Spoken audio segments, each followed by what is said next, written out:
Hey, Anthony Kalia here, and I'm very proud to be the ambassador for the Great MND Relay. Today, we are standing at the front of Anne Malick's home. Now, Anne, to her friends, is known as a style queen. She loves the nightlife, but more importantly, she's a loyal and beautiful friend.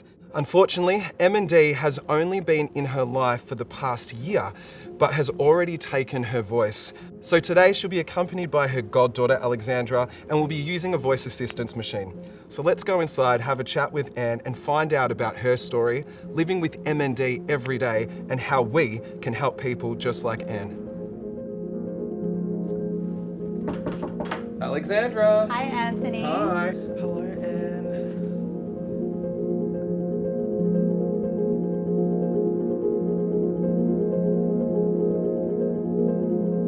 Anne, thank you so much for allowing us to come into your home and sharing your story with MND. And thank you, Alexandra, for being here today. Of course. What's your relationship with Anne? Anne is my godmother. Best godmother. Best godmother, fairy godmother. Anne, can you tell us, what did you do before your diagnosis with MND?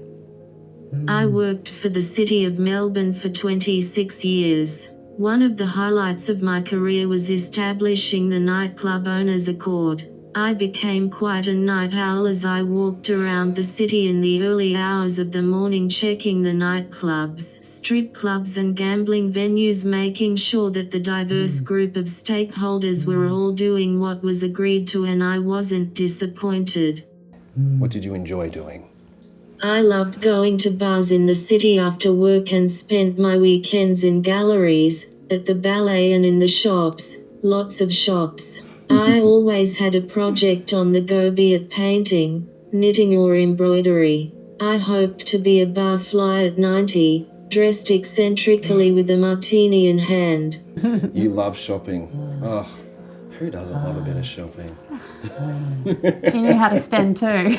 Oh yeah, oh don't worry, I know how to spend too. I rack up the credit card. Since your diagnosis, how have things progressed for you? Are you able to let us know or give us an insight into your day-to-day life? The worst thing about MND is that I can no longer speak as I loved talking, asking questions, laughing loudly and sometimes interrupting people. It takes so much effort to now type a sentence. I now have carers come to my house every day. A carer gets me out of bed and showers me. I am fed via PEG 4 times a day. Most of my medication is administered via PEG. My days are spent watching TV, often in the company of my dearest friends who come and visit me. From your perspective, how has this changed your life? When Annie was first diagnosed, it was really shocking and it was really sad because I did know a little bit about MND and I knew what was to come. And it was really hard to imagine that someone who you love really dearly would go through something like this. It's okay. Tissues? There's a tissue. Yeah. That's okay. There you go.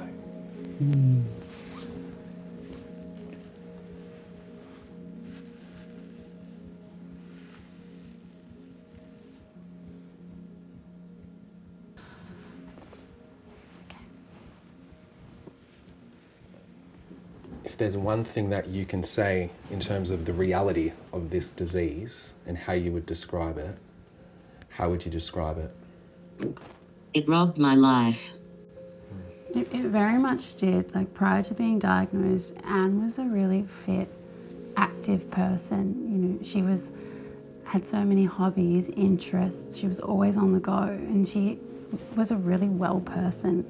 And so I think that's why she feels so robbed, because she had frustrated and angry. Yeah, Which she's got every right to feel. absolutely. All of her plans that she'd had for the rest of her life, they're gone now because she is confined to her house. And I very much feel like she feels like she's been cheated and robbed, yeah. I think seeing someone you love go through such a terrible illness, it really teaches you to value every moment that you spend with people who are dear to you. I think it's also really made me appreciate the amazing work that all the people who are involved in MND Victoria do. It's really hard work, a lot of it. I think they're so brave.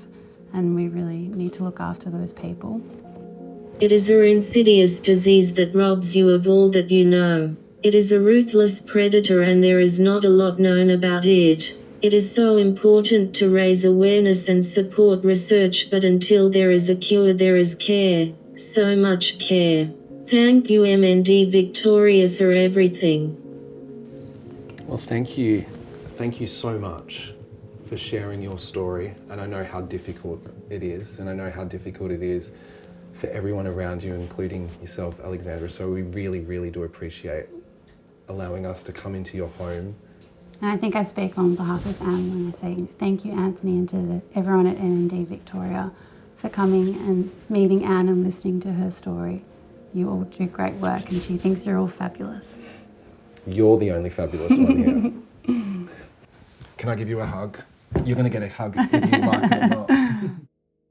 Anne is clearly a resilient and inspiring woman, and after speaking with her and Alexandra, it really brings to the surface how important this great MND relay is, because this disease can turn someone's life upside down in such a short amount of time. So the great MND relay is so important right now to help people just like Anne, and you too can get involved by going to mndrelay.org.au, support them, donate and register to be a part of this amazing event in June.